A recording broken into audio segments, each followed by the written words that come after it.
Sig horas y si ors, permi también empezar con una confesión honesta, no me hais billonario por ser el mis listo de la sala, sino por evitar ser el mis tonto. La mayoría de las personas buscan interés compuesto no es solo una fórmula financiera, es una ley económica silenciosa que premia la constancia y castiga la impaciencia. Muchos creen que la riqueza neste golpes espectaculares de decisiones heroicas o de apuestas audaces. La realidad es menos cinematográfica y mucho más poderosa. El crecimiento sostenido ocurre cuando pequeñas ventajas se acumulan sin interrupción durante largos periodos de tiempo. La pregunta clave no es cuánto ganas hoy, sino cuánto tiempo permites que tus decisiones correctas trabajen a tu favor. Ahí es donde la mayoría falla, porque subestima el tiempo y sobreestima su propia urgencia. Imagina dos inversores con habilidades similares. Uno busca resultados rápidos, entra y sale del mercado, interrumpe el proceso cada vez que siente miedo o euforia. El otro avanza lentamente, reinvierte, evita decisiones emocionales y deja que el capital haga su trabajo. Económicamente el segundo obtiene una tasa de crecimiento marginalmente superior, pero sostenida. Con el paso de los años, esa diferencia aparentemente insignificante se transforma en una brecha enorme. Ese es el gancho oculto del interés compuesto, no impresiona al principio, pero domina el final del juego. Desde una perspectiva económica, el interés compuesto maximiza el valor futuro del capital al reducir la fricción del tiempo. Cada interrupción, una venta impulsiva, una retirada prematura, una mala decisión por pánico, rompe la cadena de acumulación y romper la cadena es caro muy caro. El mercado no penaliza la falta de inteligencia tanto como penaliza la inconsistencia. La verdadera ventaja competitiva no es predecir el próximo movimiento, sino mantenerse invertido en decisiones racionales el tiempo suficiente para que el crecimiento es acelerar por sí solo. Aquella aparece una idea que incomoda a muchos el interés compuesto favoriza a quien saben esperar. Esperar mientras otros se mueven demasiado. Esperar mientras el ruido grita acta ahora. Esperar mientras los titulares prometen riqueza instantánea. La economía recompensa al que entiende que el tiempo es un multiplicador, no un enemigo. Cada año adicional de disciplina no suma, multiplica. Y cuando multiplicas durante décadas, el resultado parece mágico aunque si permite tico. El interés compuesto también revela una verdad chica incomoda. El mayor enemigo del crecimiento no es el mercado, es el comportamiento humano. Las personas interrumpen el proceso justo antes de que la curva se vuelva realmente interesante. Abandonan cuando el progreso parece lento, sin darse cuenta de que la fase lenta es el precio de entrada a la fase exponencial. En términos económicos, renuncian a rendimientos futuros extraordinarios a cambio de alivio emocional inmediato. Es un intercambio terrible, pero común. Existe otro gancho aún más poderoso. El interés compuesto no solo aplica al dinero, aplica al conocimiento, a la reputación, a las relaciones y a la toma de decisiones. Aprender un poco cada día, mejorar marginalmente, evitar errores repetidos, todo eso se acumula. La economía personal funciona igual que la financiera. Pequeñas mayores constantes generan ventajas desproporcionadas con el tiempo. No es glamour, es aritmética aplicada a la conducta humana. Cuando en un desastre tu enfoque cambia, dejas de preguntar con te puedo ganar y empiezas a preguntar qué decisiones puedo mantener durante 20 o 30 años sin destruir valor. Esa pregunta es incómoda porque elimina las excusas, obliga a pensar en sostenibilidad, en disciplina, en racionalidad, pero también es liberadora porque te saca de la carrera frenética y te coloca en una trayectoria donde el tiempo trabaja para ti, no contra ti. El interés compuesto no necesita prisa, necesita continuidad, no exige genialidad constante, exige coherencia, y en una economía dominada por la impaciencia, la coherencia se convierte en una ventaja rara y extremadamente rentable. La asignación ineficiente del capital es el verdadero corazón de toda decisión económica racional, aunque pocas personas la tratan con la seriedad que merece. La mayoría se concentra en cuta capital posi, pero ignora una pregunta mucho más decisiva de en mo lo coloca. El capital no es solo dinero, es tiempo, atención, energía y reputación. Usarlo mal no siempre produce pierdidas inmediatas, pero si garantiza resultados mediocres a largo plazo y en economía. La mediocridad sostenida es una forma silenciosa de fracaso. El primer gancho incomodo es no todas oportunidades merecen capital. La abundancia de opciones crea la ilusión de progreso cuando en realidad dispersa el impacto. Desde un punto de vista económico, asignar capital sin el rendimiento claro reduce el rendimiento marginal de cada unidad invertida. La diversificación excesiva, cuando no está respaldada por comprensión real, no es gestión del riesgo, es una admisión de ignorancia. El capital rende más cuando se concentra en pocas oportunidades bien entendidas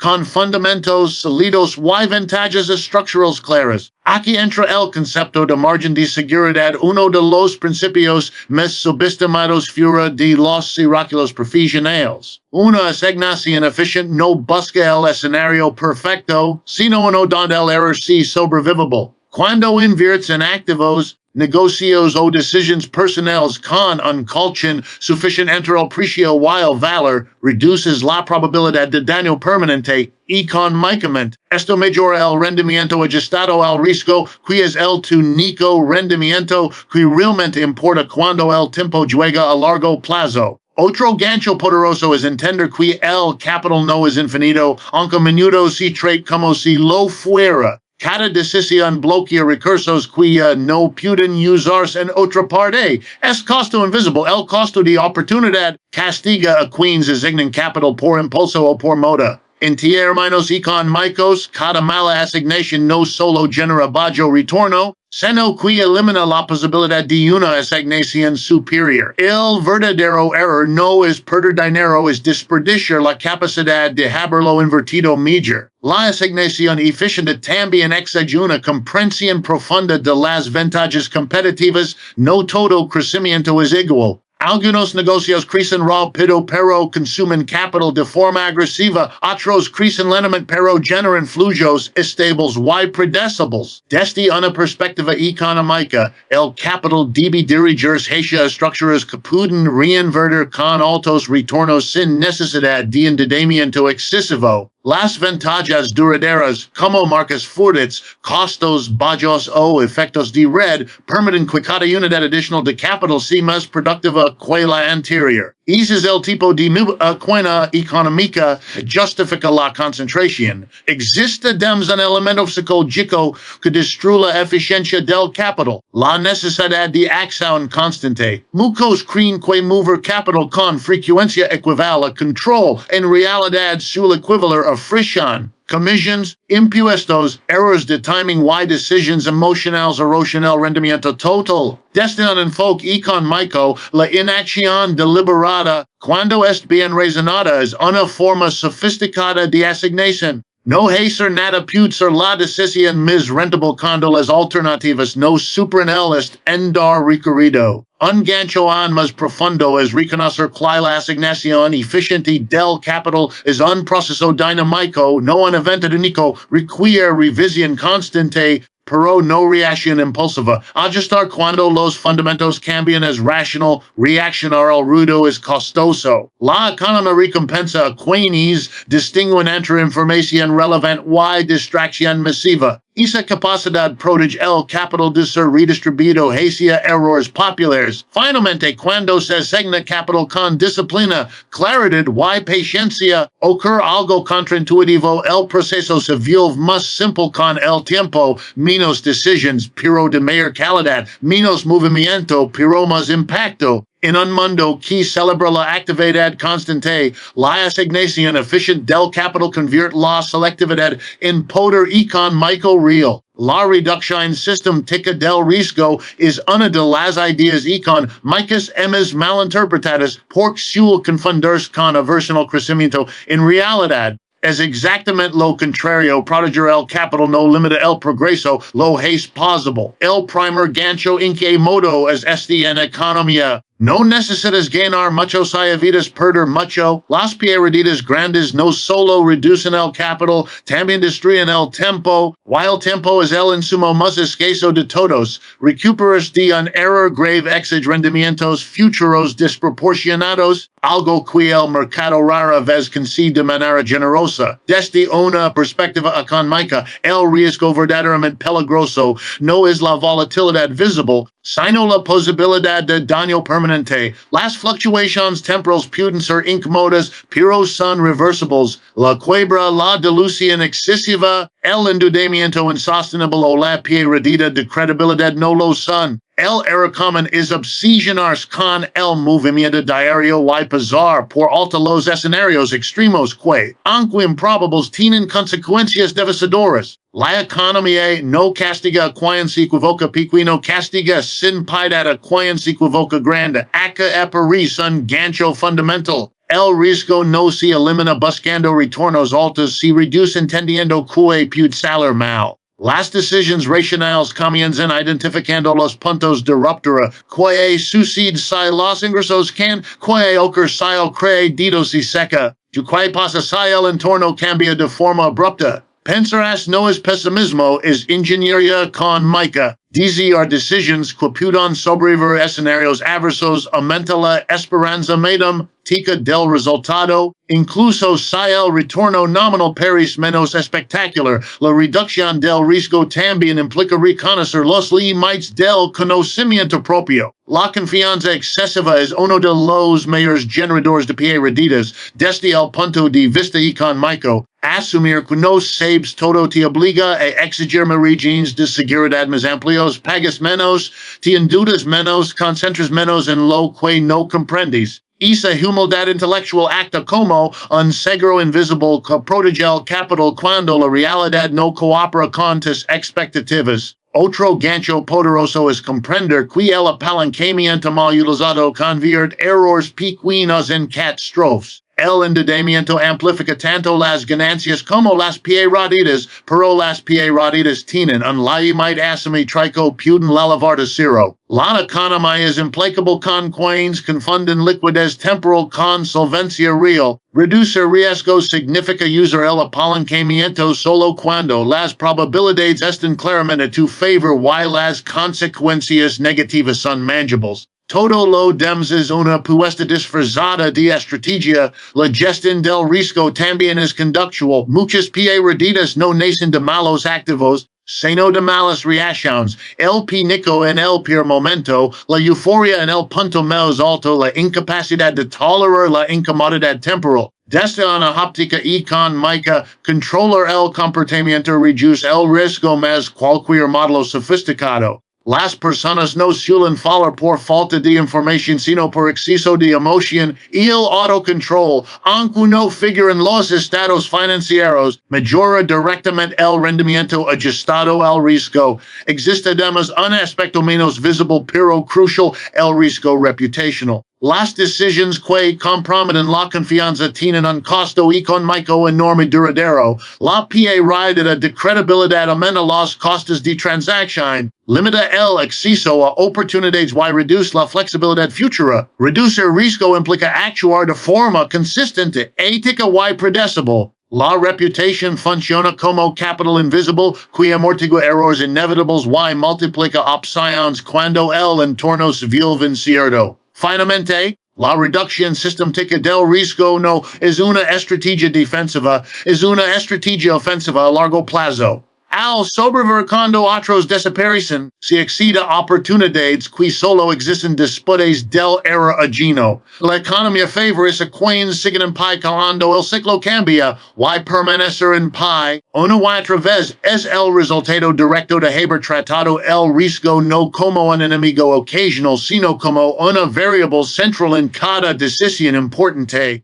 La racionalidad frente incentivos y emociones es uno de los diferenciadores económicos más poderosos y, al mismo tiempo, más raros. El primer gancho incómodo es la mayoría de las personas no pierde dinero por falta de información, sino por reaccionar mal a ella. Los mercados son sistemas humanos antes que matemáticos, y donde hay humanos hay miedo codicia, orgullo y presión social. Ignorar esta realidad no te hace racional, te hace vulnerable. Desde una perspectiva económica, los incentivos gobiernan el comportamiento mucho más que la lógica pura. Las personas responden a recompensas y castigos, incluso cuando esos incentivos producen resultados absurdos a largo plazo. Ejecutivos que priorizan bonos trimestrales sobre la salud del negocio, inversores que persiguen rentabilidad inmediata para no quedarse atrás, individuos que mantienen malas decisiones solo para no admitir un error. Comprender los incentivos reales, no los declarados, permite anticipar comportamientos y detectar ineficiencias donde otros solo ven ruido. Acá aparece un gancho clave,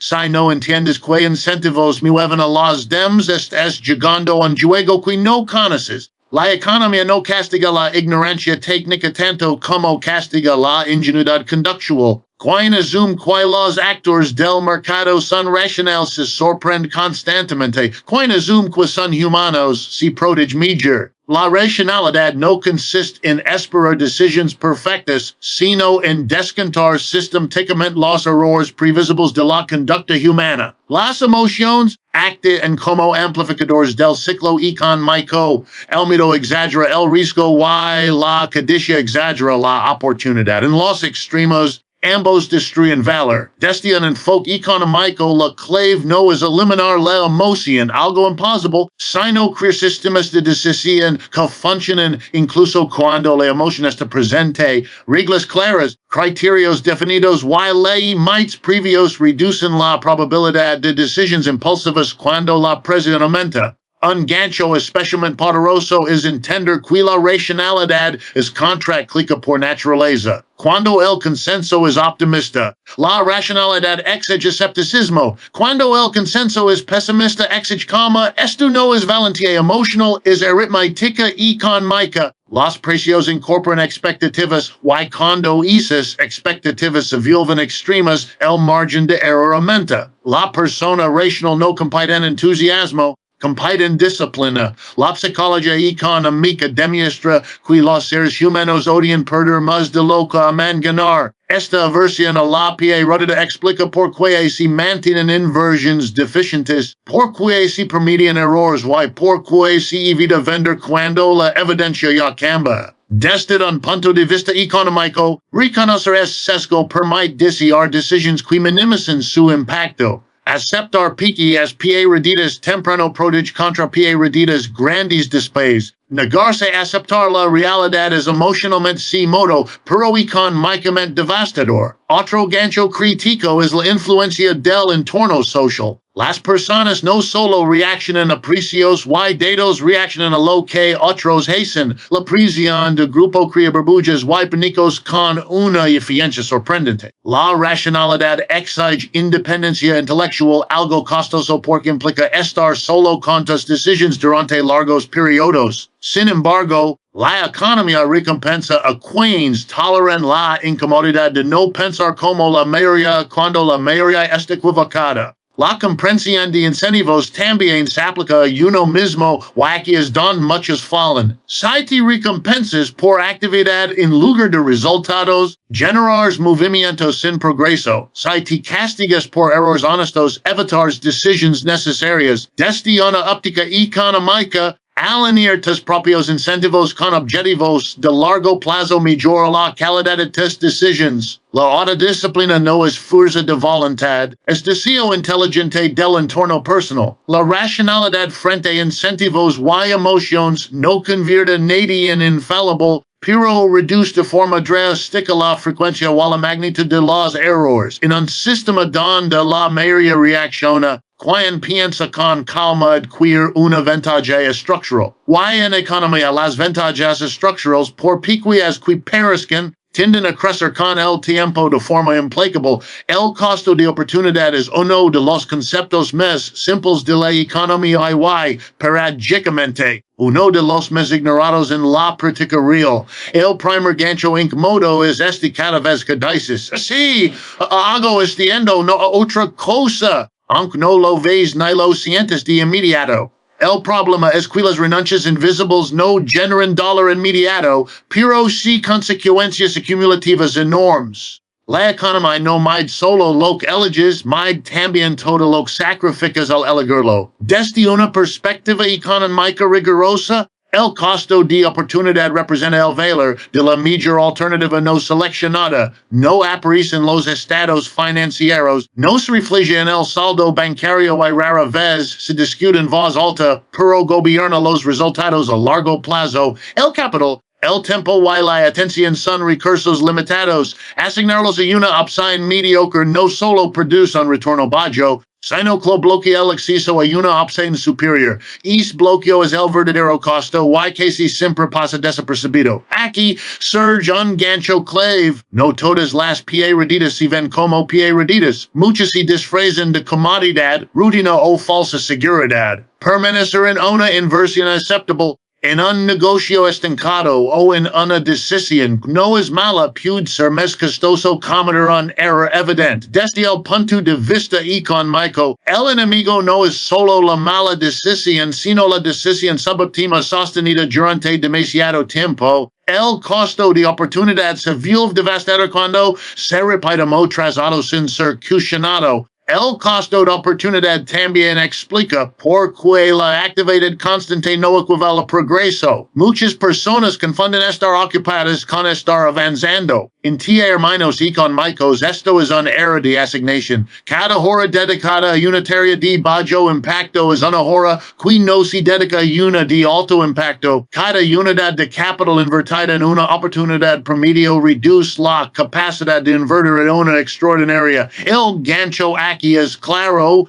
Hacer más no significa ganar más. Elegir mejor si otro aspecto crítico es que el costo de oportunidad aumenta con la calidad de las alternativas disponibles. Cuando las opciones son malas, elegir cualquiera parece irrelevante. Pero cuando empiezas a tener buenas opciones, elegir mal se vuelve carísimo. Desde una pica económica, esto explica por qué la disciplina se vuelve más importante a medida que el capital crece. Cuanto mayor es tu capacidad de elección, mayor es el precio de una decisión mal tomada. La libertad sin criterio es una forma sofisticada de desperdicio. El costo de oportunidad también acta en el plano psicológico. Muchas decisiones se mantienen por apego emocional o golo o miedo a reconocer un error. Económicamente, esto se traduce en capital atrapado. El dinero, el tiempo o la energía invertidos se convierten en una excusa para no cambiar.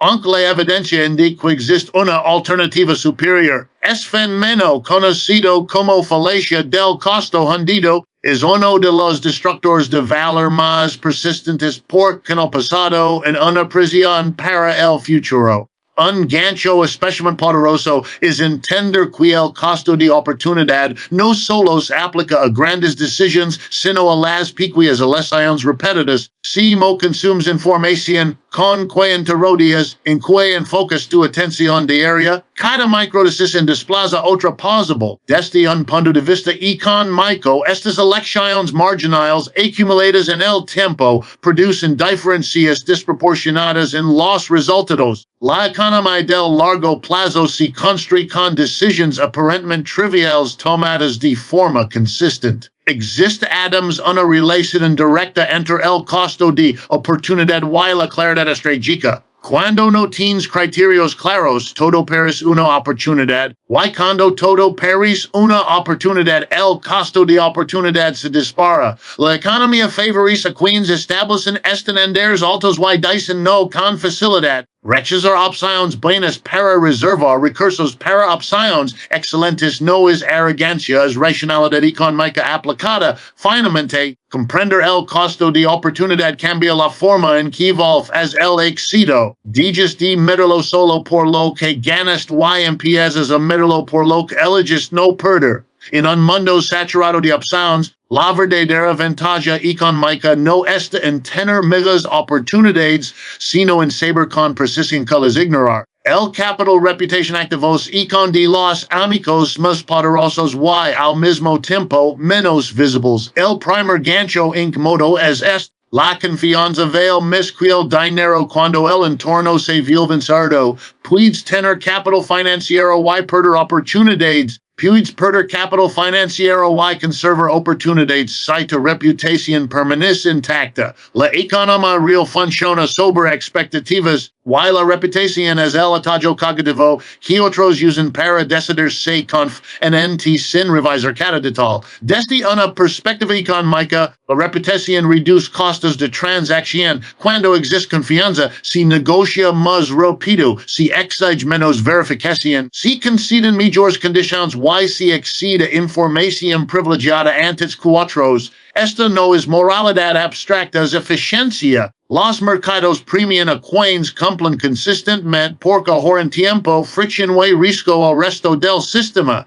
En términos estrictos, una buena reputación mejora el rendimiento esperado de casi cualquier interacción económica. Acá aparece un gancho clave. La reputación se construye lentamente y se destruye con velocidad asimétrica. Décadas de conducta consistente pueden desaparecer con una sola decisión oportunista. El error común es evaluar esa decisión como un evento aislado, cuando en realidad el mercado la interpreta como información nueva sobre tu carácter. La economía no castiga el error honesto, castiga la traición a la confianza. Y es castigo suele ser permanente, aunque no siempre inmediato. El capital reputacional también acta como un multiplicador de oportunidades. Cuando otros confían en tu criterio te invitan a mejores proyectos, te presentan a mejores socios y te ofrecen opciones que no están disponibles públicamente. Estas oportunidades no aparecen en balances ni en estados de resultados, pero determinan trayectorias enteras. El gancho aquí es claro. La reputación crea opcionalidad, y la opcionalidad en economía tiene un valor enorme precisamente porque no obliga a habilidad. Existe además una dimensión de riesgo que muchos subestiman. Una reputación sólida funciona como amortiguador cuando ocurren errores inevitables. Los fallos son interpretados como excepciones, no como patrones. Desde un punto de vista económico, esto reduce el costo esperado de cometer errores honestos, algo crucial en entornos complejos donde la perfección es imposible. Quien carece de reputación paga caro incluso los errores pequeños, quien la posibilidad sobrevivir a errores mayores. Otro gancho poderoso es entender que la reputación no se limita a la honestidad básica. Incluye previsibilidad, coherencia y competencia. Hacer lo correcto de forma consistente importa tanto como hacerlo bien. La economía valora a quienes cumplen plazos, comunican con claridad y actan de manera alineada con sus principios declarados. La incoherencia genera incertidumbre, y la incertidumbre eleva el costo del capital, aunque nadie lo diga explícitamente. El capital reputacional también influye en la velocidad. En mercados competitivos, llegar primero importa. La confianza acelera decisiones. Cuando tu nombre reduce la necesidad de debate, avanzas mientras otros esperan. Desde una época económica, la velocidad con bajo riesgo es una ventaja estructural. No se logra presionando, se logra acumulando credibilidad. La presión genera concesiones temporales. La reputación genera progreso sostenido. Un aspecto menos evidente es que la reputación se forma en momentos pequeños, no en gestos grandiosos. Simo manages una mala noticia, Simo reparts el crédito, Simo asumes la responsabilidad cuando algo sale mal. Estas microdecisions envían señales que el mercado registra. Económicamente, las señales importan porque en el comportamiento futuro de los demás. Las señales correctas atraen capital humano y financiero, las incorrectas lo repelen silenciosamente. La reputación también exige coherencia intertemporal. Decisions que maximizan beneficios de corto plazo a costa de confianza futura son,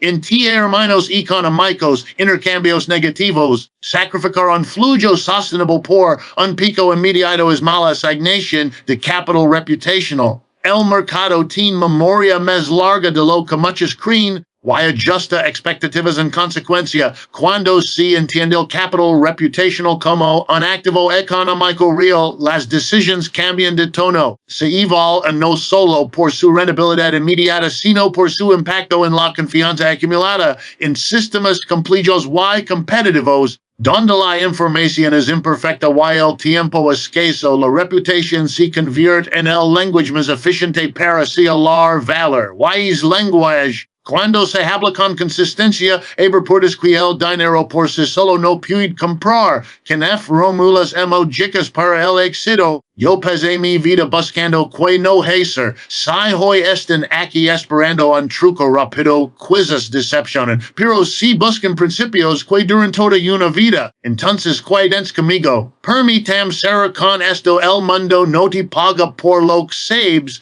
te paga por lo que haces de forma consistente durante mucho tiempo. Si evitas la estupidez, piensas a largo plazo, aprendes sin para y actas con integridad, el éxito liga casi como un efecto secundario. No busquen ser extraordinarios mañana, busquen ser razonables hoy, y repitanlo durante días. Es al final fiel secreto que me hizo billonario.